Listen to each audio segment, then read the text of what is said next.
بسم اللہ الرحمن الرحیم۔ السلام علیکم ناظرین، اسپیشل پاکستان کے ساتھ میں ہوں محمد علی۔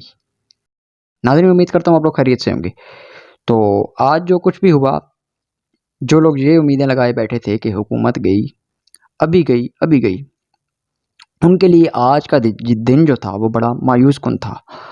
وہ یہ سوچ رہے تھے کہ ابھی لاشیں گریں گی، طریق لبیک والے باہر نکلیں گے اور فضل الرحمان صاحب کی جماعت بھی باہر نکلے گی، ہم بھی باہر نکلیں گے۔ اسپیشل پاکستان کی ویڈیوز دیکھنے کے لیے ہمارے چینل کو سبسکرائب کیجئے، بیل بٹن کو کلک کیجئے تاکہ ہماری ہر آنے والی نئی ویڈیو سے آپ رہ سکیں باخبر۔ اپنی رائے کا اظہار کامنٹ باکس میں ضرور کیجئے۔ اور ملک میں انارکی پھیل جائے گی، جس سے جو کچھ بھی ہو جائے مارشل لگ جائے، لیکن عمران خان صاحب سے جان چھوٹ جائے گی، چاہے ملک میں ایمرجنسی لگ جائے تب بھی۔ وہ یہ امیدیں لگائے بیٹھے تھے، لیکن عمران خان صاحب نے جو حالیہ خطاب کیا اس سے تو ان کو 100% یہ لگ رہا تھا کہ حکومت گئی نے چلے جانا ہے۔ تو ایسا نہیں ہوا۔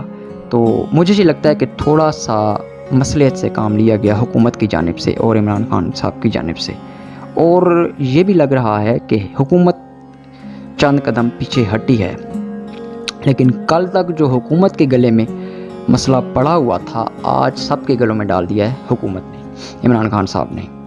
تو ناظرین آپ دیکھیں، پاکستان پیپلز پارٹی تو پیچھے ہٹ گئی اس سے، وہ تو نہیں ہے اس میں ان کے ساتھ ہے، وہ تو سائڈ پر ہو گئی اور اس نے ہو ہی جانا تھا، وہ باہر نکل گئی۔ اس کی وجہ یہ ہے کہ پاکستان پیپلز پارٹی ایک سیکولر جماعت ہے۔ اگر وہ یہ کہتے کہ فرانسیسی سفیر کو باہر نکالو، اگر وہ یہ کہتے تھے کہ ان کا نظریہ ختم ہو جاتا، اگر وہ یہ کہتے کہ فرانسیسی سفیر کو باہر نہ نکالو، تو لوگ ڈنڈے لے کر وہ پتھر لے کر ان کے گھر کو پتھر مارتے اور معاملات جو ہے وہ بگڑ جاتے، خراب ہو جاتے، ان کے لیے نقصان تھا۔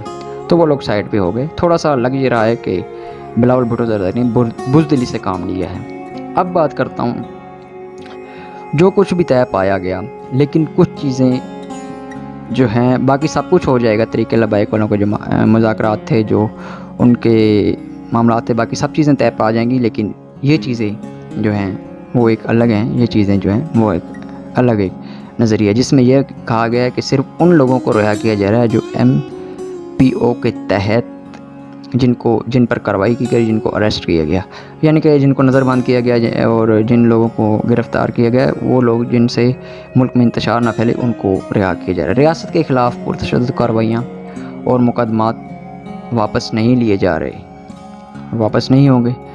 جنہوں نے، ظاہر سی بات ہے، جنہوں نے پولیس کو نقصان پہنچایا اور ریاستی اداروں کے ساتھ جنہوں نے پنگا لیا، ان کو جو ہے ان پر تشدد کیے، جیسے پولیس والے، رینجرز والے اور بھی ادارے جو ہیں ان کے ساتھ، ان پر۔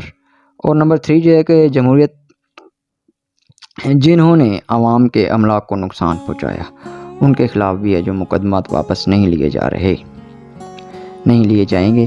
تو جنہوں نے ایمبولینسز، گاڑیاں، ٹائر چلائے، لوگوں کو پریشان کیا، ان کے خلاف بھی مقدمات جو ہیں وہ رہیں گے، وہ ہٹائے نہیں جائیں گے۔ نمبر 4 جو ہے طریق لبیک انتساب دہشت گردی کی پابندی جو ان پر لگائی گئی ہے، جو ان کو کالعدم جماعت کہا جاتا ہے، تو ان کو کالعدم ہی کہا جائے گا۔ یہ پابندی بھی ان سے نہیں ہٹائی گئی۔ اب بات کرتے ہیں نون لیگ کی۔ نون لیگ بھی پھنس گئی ہے۔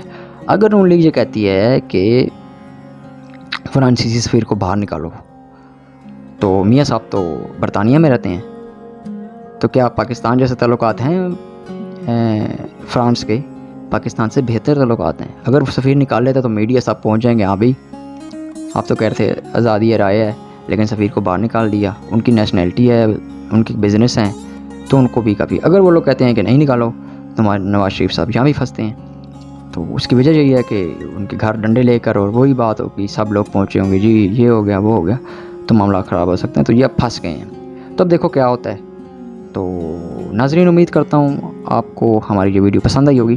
اس کے ساتھ ہی اپنے میزبان محمد علی کو دیجیے اجازت۔ اللہ حافظ۔